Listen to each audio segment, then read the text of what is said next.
नमस्कार। सरोकार टेलिभिजनको कार्यक्रम सरोकार विशेषमा यहाँहरूलाई स्वागत छ। म दिलीप थापा मगर। सबै विषय विशेष हुँदैनन्। सामाजिक, राजनीतिक, आर्थिक र समग्र मानव जातिको हितको निम्ति गरिने हरेक विषय विशेष हुन्छन्। समाजको हितमा गरिने हरेक कार्यको सम्मान गर्दै समाजको हित विपरीतका कार्यको भण्डाफोर गर्ने विषयवस्तु सरोकार विशेषको प्राथमिकतामा पर्ने गरेका छन्। दर्शकहरू, आजको सरोकार विशेषमा नेकपा एमालेको विवाद समाधान कार्यदलको बैठकसँगै राष्ट्रिय सभाको कस्मेटिक राजनीतिबारे चर्चा गर्नेछौँ।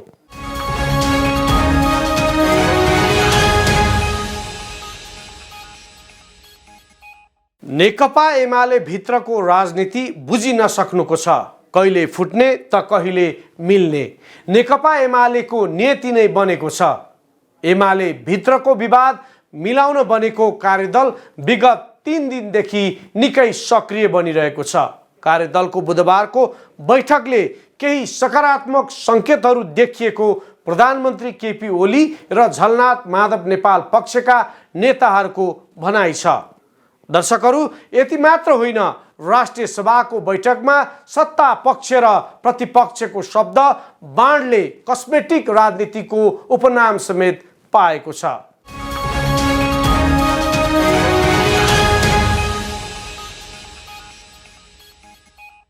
नेकपा एमालेको विवाद समाधानका लागि गठित कार्यदलको बैठक सकिएपछि केही सकारात्मक सङ्केतहरू देखिएका छन्।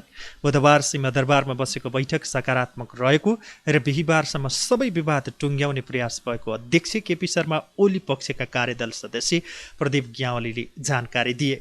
अहिले नेताहरूसँग उहाँहरूका कुरा भावना बुझ्ने काम पनि भइसकेको छ। दुवैतर्फ अहिलेसम्मका छलफल सकारात्मक भएको हुँदा बिहिबारसम्म टुङ्ग्याउने गरी लाग्छौँ। कार्यदल सदस्य प्रदीप ग्यावालीको भनाइ छ। छलफलहरू भएको छ। हामी निष्कर्ष उन्मुख छौँ। अब विस्तृत कुराहरू हामी यो सबै कुराहरू सकिएपछि यहाँहरूसँग जानकारी गराउने नै छौँ। कार्यदलका तर्फबाट नेताहरूसँग परामर्श गर्ने, उहाँहरूका भावनाहरू बुझ्ने कुराहरू पनि भइरहेको छ। कार्यदलभित्र चाहिँ हाम्रा छलफलहरू सकारात्मक र निष्कर्ष उन्मुख छन्। अहिले म तपाईँहरूलाई यति मात्रै भन्न सक्छु। हामी भोलि टुङ्ग्याउने गरी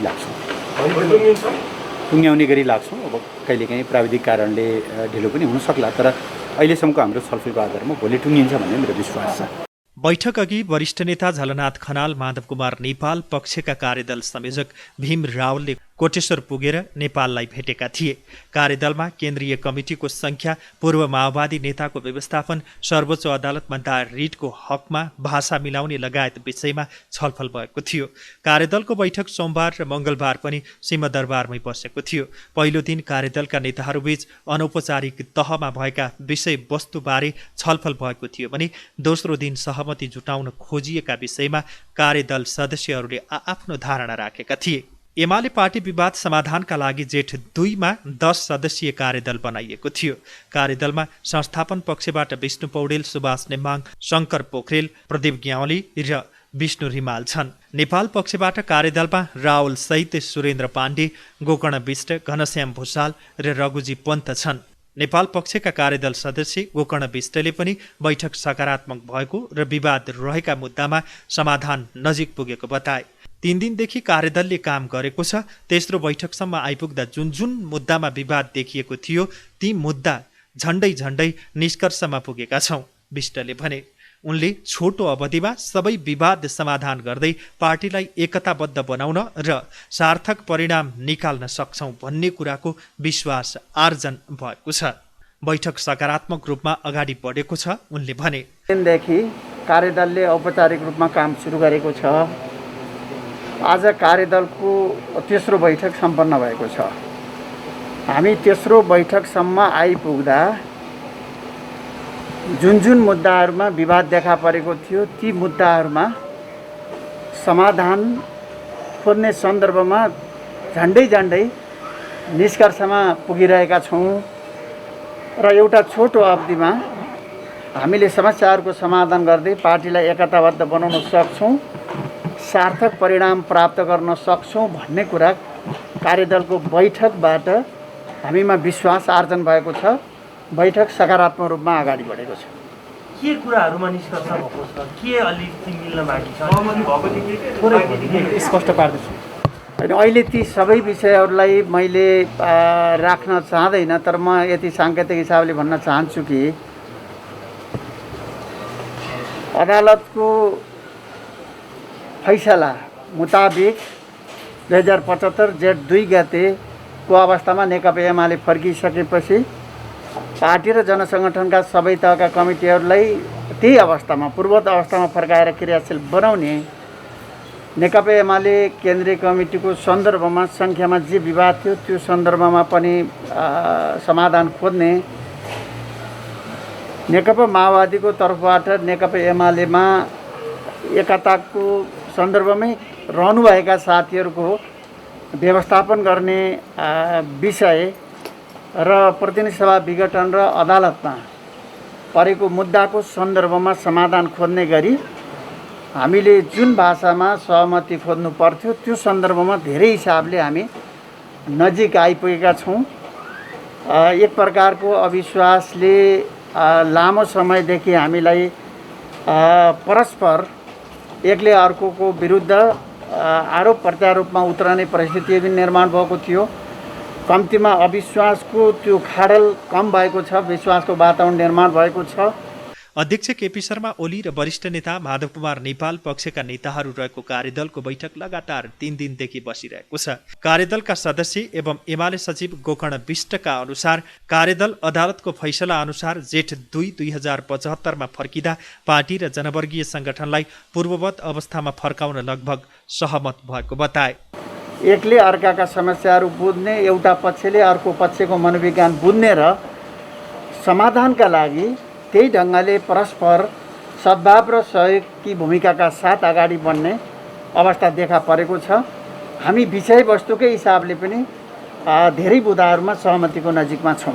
र जनसङ्गठनका सबै तहका कमिटीहरूलाई पूर्ववत अवस्थामा फर्काएर क्रियाशील बनाउने सन्दर्भमा विगत केही समयदेखि नै लगभग हामी सहमतिमा पुगेका थियौँ। बाँकी अरू केही मुद्दाहरूमा हामीले अलि मिलाउनु पर्ने कुराहरू बाँकी थियो। ती विषयहरूमा समेत पनि हामीले गम्भीरता साथ छलफल गरिरहेका छौँ। यद्यपि लामो समयको द्वन्द्व यो विवादलाई हामीले समाधानमा ल्याउनको लागि औपचारिक अनौपचारिक हाम्रा धेरै प्रयत्नहरू आवश्यक पर्दा रहेछन्। ती सबै प्रयत्नले हाम्रो बिचको जुन दूरी थियो, अविश्वासको खाडल थियो, यसलाई कम गरेर समाधानको एउटा बिन्दुको नजिकमा आइपुगेका छौँ। यसकारण म फेरि पनि पत्रकार साथीहरू मार्फत आम दाजुभाइ दिदीबहिनीहरूसँग यही अनुरोध गर्न चाहन्छु कि नेकपा एमालेको समग्र कार्यकर्ता पङ्क्ति, नेकपा एमालेका समर्थक शुभचिन्तक दाजुभाइ दिदीबहिनीहरूको चाहनालाई पुरा गर्नको लागि कार्यदल त्यही प्रकारले गम्भीर ढङ्गले नै गृह कार्यमा जुटेको छ। विषयवस्तुहरू मिल्छ, हामी लगभग त्यो बिन्दुमा आइपुगेका छौँ। भोलि सहमति होला त्यसो भए? होइन, यसलाई हामीले दिनकै हिसाबले नतोकौँ, हामीले आज वा भोलि हिसाबले नभनौँ। तर म साथीहरूलाई यति कुरा राख्न चाहन्छु कि हामीले गरेको लामो प्रयत्न, यो अथक प्रयत्न, अनौपचारिक हिसाबले जुन प्रयत्न जारी छ, यो प्रयत्नले सार्थक परिणाम प्राप्त गर्छ। आम दाजुभाइ दिदीबहिनी र कार्यकर्ताको अपेक्षा चाहना पुरा हुने गरी हामीले परिणाम दिन्छौँ, सफलता प्राप्त हुन्छ। एमाले नेता सुभाष नेमाङले विवाद समाधानका लागि बिहीबार बिहानसम्म दुई पक्ष बीच नै छलफल हुने र बिहीबार बस्ने बैठकमा सहमतिको ठोस कार्ययोजना बनाउने प्रयास गर्ने जानकारी दिए। सहमतिको वातावरण बनेको र छलफल परिणाम नजिक पुगेको भए पनि बिहीबार मात्रै टुङ्गो लगाउने उनले बताए। अहिले जे जति तयारीहरू भएका छन् त्यो तयारीहरू आज दिनभरि आवश्यक पर्छ भन्ने हामी टुङ्गोमा पुग्यौँ। हामी बस्यौँ, छलफल गऱ्यौँ, भएका तयारीहरूको बारेमा सुन्यौँ, जानकारी लियौँ। त्यसबाट हाम्रा तयारीहरूको लागि आज दिनभरिको समय चाहिन्छ भन्ने टुङ्गोमा हामी पुग्यौँ। यो तयारीको सिलसिलामा एक त यो कार्यदलको सुरुवातदेखि अनौपचारिक रूपमा भएका कुराहरूदेखि त्योभन्दा बाहिर विभिन्न तहमा भएका प्रयासहरू समेत सबै कुरालाई ध्यानमा राखेर हाम्रा नेताहरू, पार्टी अध्यक्ष केपी ओली र अर्का वरिष्ठ नेता माधव कुमार नेपाल लगायत सबैसँग कुरा गर्दै उहाँहरूको समेत फिडब्याक लिएर हामीले टुङ्गोमा पुग्ने प्रयासहरू गरेका छौँ। त्यो समेतलाई ध्यानमा राख्दा आजको समय हामीले चाहिने आवश्यकता महसुस गऱ्यौँ र आज साँझसम्ममा ती सबै काम भइसक्छन् र भोलि हामी फेरि बैठकलाई औपचारिक रूपमा सुरु गर्छौँ र भोलि सम्भवतः अहिलेसम्मको हाम्रो सोचाइअनुसार बिहान 11 बजेदेखि हामी बैठक बस्छौँ र भरसक यसलाई चाँडै हामी टुङ्गोमा पुर्याउँछौँ। सबैसँग सल्लाह गर्ने भनेको त्यसभित्र पार्टी अध्यक्षदेखि लिएर कमरेड माधव नेपालसम्म त्यसभित्र पर्नुहुन्छ। सम्बन्धित सबै हामीले त्यसमा तयारी गरेका छौँ, गृह कार्य गरेका छौँ। जसले सल्लाह गर्नुपर्ने हो उहाँहरूले गर्नुहुन्छ। एमालेभित्रको विवाद मिलाउन पछिल्लो केही दिनदेखि दुवै पक्षका नेताहरू सम्मिलित कार्यदल निरन्तर सक्रिय बनेको छ। पार्टीभित्रको विवाद उत्कर्षमा पुगेपछि निष्क्रिय रहेको कार्यदल असार 21 गते पुनः सक्रिय भएको थियो। त्यस्तै राष्ट्रिय सभामा सत्तापक्ष र विपक्ष बीच घोचपेच चलिरहेको छ। बुधबारको राष्ट्रिय सभाको बैठकमा सांसदहरूबीच तर्क र वितर्क चलिरहेका थिए। बैठकमा नेपाली कङ्ग्रेसका राष्ट्रिय सभा सदस्य जितेन्द्र नारायण देवले सरकारको कूटनीतिक कमजोरीका कारण नेपालमा कोभिड विरुद्धको खोप आउन नसकेको आरोप लगाए। उनले नेपाल सरकार खोप ल्याउने कुरामा सम्पूर्ण रूपमा असफल भएको दाबी समेत गरे। अपरिपक्व कूटनीतिका कारण सरकारका सबै कूटनीतिक प्रयासहरू असफल भएको उनले टिप्पणी गरे। नेपाल सरकार हामी सबैले आफ्नो ठाउँबाट मम गरौँ। नेपाल सरकार खोप ल्याउने कुरामा, भ्याक्सिन ल्याउने कुरामा सम्पूर्ण रूपमा त म भन्दिनँ, डोमिनेन्टली मूल रूपमा चाहिँ फेल भएको स्थिति छ। हाम्रा कूटनीतिक एफर्ट्सहरू, डिप्लोमेटिक एफर्ट्सहरू फेल भएको स्थिति छ। त्यसको लागि म उदाहरण दिन चाहन्छु। यो कसरी भयो र किन भयो?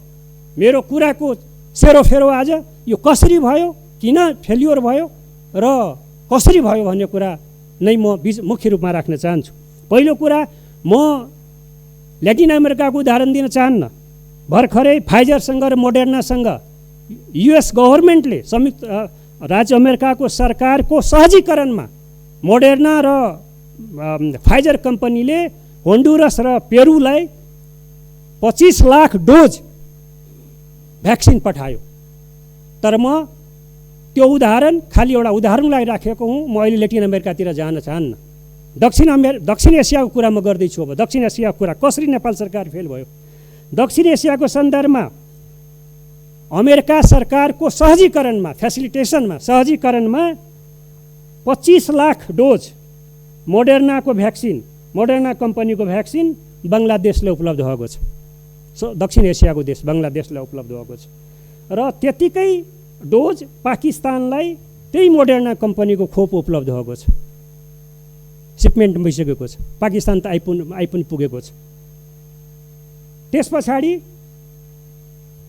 भुटानलाई, बङ्गलादेश र पाकिस्तानको कुरा मैले गरेँ, भुटानलाई डेनमार्क सरकारले कोभ्याक्स स्किम अन्तर्गत भर्खरै 25 लाख डोज भ्याक्सिनको पठाउने निर्णय भएको छ। चौथो, भर्खरै 2 दिन अगाडि श्रीलङ्काको राष्ट्रपतिले ट्विट गर्नुभएको छ र श्रीलङ्कामा फाइजर कम्पनीले, अमेरिकी सरकारको सहयोगमा फाइजर कम्पनीले श्रीलङ्कालाई खोप दिने निर्णय गरेको छ। यो दक्षिण एसियाको यी 4वटा देशहरूको उदाहरण हाम्रो अगाडि छ। म सेरम इन्स्टिच्युट अफ इन्डियाबाट 10 लाख डोज भ्याक्सिन किन आएन त्यतातिर अहिले म जान चाहन्न। त्यसमा कसले के भूमिका खेल्यो, कस्तो कमिसन एजेन्टहरूको भूमिका कस्तो रह्यो त्यतातिर म अहिले जान चाहन्न। म सरकारलाई गम्भीरता साथ ध्यानकर्षण के गर्न चाहन्छु भने यो अवस्था नेपालले अहिलेसम्म एकछिन यो सिनोफार्मले उत्पादन गरेको भेरोसिलको कुरा एकछिनको लागि छोडिदिउँ। म अन्य कम्पनीले उत्पादन गरिराखेको जुन मुलुकहरूसँग नेपालको एउटा दशकौँदेखिको परम्परागत र मित्रवत सम्बन्ध छ, अत्यन्त राम्रो सम्बन्ध छ, हाम्रो अन्तर्राष्ट्रिय सम्बन्ध छ ती देशहरूसँग।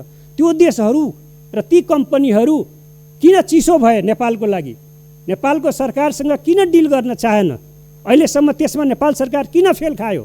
नेकपा एमालेका राष्ट्रिय सभा सदस्य खिमलाल भट्टराईले राष्ट्रिय सभामा कस्मेटिक राजनीति नगर्न आग्रह गरे।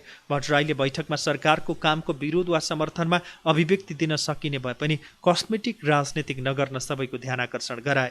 राष्ट्रिय सभामा हामीले कस्मेटिक राजनीति नगरौँ, मेरो यो अनुरोध छ। राष्ट्रिय सभाको गरिमा, महत्त्व र महिमाको लागि हाम्रा प्रस्तुतिहरू, निर्णयहरू र निष्कर्षहरू नै जिम्मेवार हुन्छन्। विरोध वा समर्थन गरौँ, वैचारिक रूपमा यो मूलतः वैचारिक बहसको थलो हो। अध्यक्ष महोदय, हाम्रा प्रस्तुतिका शैलीहरू कमजोर भयो भने विचार फितलो बन्न जान्छ, सभाको तौल घट्छ, हामी सबैको प्रभावकारिता कमजोर हुन्छ। अध्यक्ष महोदय, कसैलाई जोरदार रूपमा क्रान्तिकारी हुन मन लाग्यो भने रातो पहिरन गरेर आयो र रातै क्याप हल्लायो। अर्कोलाई वातावरण मैत्री हुन मन लाग्यो, हरियो पहिरन गर्यो र हरियो क्याप हल्लायो। यसरी हाम्रो सभा कस्तो होला? सभा रङ्गमञ्चमा परिणत हुन्छ, मलाई यस्तो लाग्छ। हाम्रो गरिमा र महत्त्व कमजोर हुन्छ। त्यसैले यस्तो शैली नअपनाऊ, कस्मेटिक पोलिटिक्सबाट राष्ट्रिय सभालाई जोगाउँ, मेरो अनुरोध छ। अध्यक्ष महोदय, अर्को प्रसङ्ग यो संविधान कार्यान्वयनसित सम्बन्धित छ। संविधान कुनै पनि देशको लागि मूल कानुन हुन्छ, सरकार त्यसको मूल कार्यान्वयनकर्ता हुन्छ। कार्यान्वयन बाहेक सरकारसँग अर्को विकल्प हुँदैन। कुनै धारा, उपधारा, अनुसूची आदि कार्यान्वयनमा जान सक्दैन भन्ने लाग्यो भने संशोधन गर्नुपर्ने हुन्छ। संशोधनको पनि आफ्नो प्रक्रिया हुन्छ, त्यसलाई पछ्याउनु पर्दछ। वर्तमान सरकारले यी सबै कुरा बुझेको छ जस्तो लाग्छ। संविधान र संविधान कार्यान्वयनका सवालमा प्रतिबद्ध देखिन्छ र सफल देखिन्छ वर्तमान सरकार। मुलुकको राजनीतिको यथार्थता के हो भने संविधान निर्माण गर्दै गर्दा जसरी चुनौती सामना गर्नु परेको थियो, अडान लिनु परेको थियो, कार्यान्वयनमा पनि त्यस्तै चुनौतीको सामना गर्नु पर्यो र अडान लिनु परेको छ। संविधान निर्माण र कार्यान्वयनमा सबै दलका नेताहरूको महत्त्वपूर्ण योगदान र भूमिका छ। राष्ट्रिय सभाका अर्का सदस्य रामनारायण बिडारीले दोस्रो संविधान सभाको व्याख्यात्मक टिप्पणी योजनाबद्ध रूपमा गायब पारिएको दाबी गरे। बिडारीले संविधानको धारा 76(5) राख्नुपर्छ भनेर संविधान सभा सदस्यहरूले बोलेको कुरा नै गायब गरिएको बताए। व्याख्यात्मक टिप्पणी पहिलो संविधानमा थियो, अहिले दोस्रो संविधानको व्याख्यात्मक टिप्पणी खर्लप्प खाइएछ। उनले भने अनि सत्तासँग ठ्याप्प टाँसिएछ, मुखमा पानी हालेर बसेको छ, बोल्दैन। उनले भने हाम्रो नेपालमा 76 को 1 मा एक थोक, 2 मा अर्को थोक, 3 मा अर्को थोक, 5 मा अर्को थोक लेखेको छ। तर भारतमा आजसम्म यो 70 वर्षको दौरानमा राष्ट्रपतिले प्रधानमन्त्री नियुक्ति गरेको वा नगरेको विषयमा कहिल्यै विवाद भएन, किनकि ती देशले लोकतन्त्रको अभ्यास गरे। लोकतन्त्रको अभ्यास गरेका कारणले गर्दा तिनीहरूले परम्परा र अभ्यासलाई, संसदीय सिद्धान्तलाई कहिल्यै बर्खिलाप गरेनन्। हाम्रो देशमा पुरा कुरा लेखेको छ, राष्ट्रपति त्यसलाई पनि पालना गर्नुहुन्न, कर्तव्य पुरा गर्नुहुन्न। यति कुरालाई हामीले नेपाली उखान छ नि, कुन्नी केको हातमा नरिवल पर्या जस्तो भयो। त्यसैले मैले के मात्र भन्न खोजे हो भने यदि हाम्रो देश नेपालमा पनि संविधानमा राष्ट्रपतिले प्रधानमन्त्री नियुक्ति गर्ने छ मात्र लेखेको भए अच्छा म त मेरै भाइलाई नियुक्ति गर्छु, किनभने संविधानमा त राष्ट्रपतिलाई पुरा अधिकार दिएको छ, अरूलाई गर्न पाइँदैन, भाइलाई गर्न पाइँदैन, छोरीलाई गर्न पाइँदैन भनेर लेखेको छैन। त्यसकारण म त गर्छु भन्ने खालका परिस्थिति देशमा आयो। यो बडो विडम्बनाको परिस्थिति हो। यसको ठुलो व्याख्या शास्त्र गर्न सकिन्छ। हाम्रो देशमा संविधान बनाउने बेलामा संविधान नबनाउन भारतले ठुलो दबाब गर्यो। भारतले यहाँ दूत पठायो संविधान नबनाऊ भन्यो। त्यस बेलैदेखि संविधान नबनाउनको निम्ति कोसिस गर्यो। अब बन्यो संविधान। अब त्यसलाई कसरी निस्तेज पार्ने, कसरी खतम पार्ने भनेर त्यही बेलामा योजना भएछ। अध्यक्ष महोदय, संविधान सभामा हामीले बोलेका कुरा धारा 76 को उपधारा 5 76 राख्नुपर्ने कुराको रेकर्ड गायब गराएछ। त्यो गायब गराउने मान्छे त अहिले सत्तासँग ट्यापमा गाँसिएर पो बसिया रहेछ। संविधान सभाको त्यो रेकर्ड अहिले छैन। व्याख्यात्मक टिप्पणी पहिलो संविधान सभामा थियो। अहिले दोस्रो संविधान सभाको व्याख्यात्मक टिप्पणी खर्याप्प खाएछ।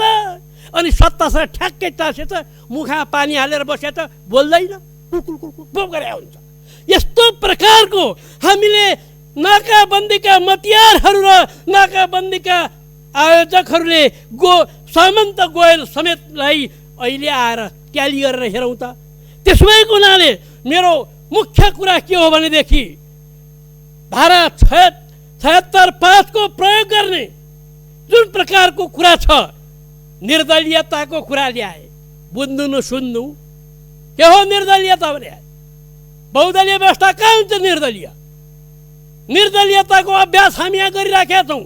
अध्यक्ष महोदय, सभामुखले निर्दलीयताको अभ्यास गर्छन् प्रतिनिधि सभामा। यसरी अहिले सवाल जवाबको राजनीति जहाँ तहीँ चलिरहेको छ। तर यो कहिलेसम्म चल्छ भन्न सकिने अवस्था छैन।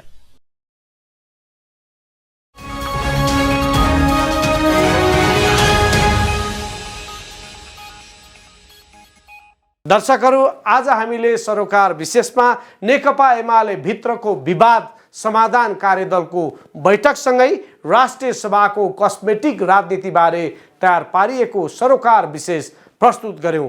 कार्यक्रम सरोकार विशेषमा हामी समाजका तीता मिठा यथार्थबारे जानकारी दिन उपस्थित हुने गर्छौं। आजलाई कार्यक्रम सरोकार विशेष यति नै। सम्पूर्ण युनिटलाई बिदा दिनुहोस्। हेर्दै गर्नुहोला सरोकार टेलिभिजन।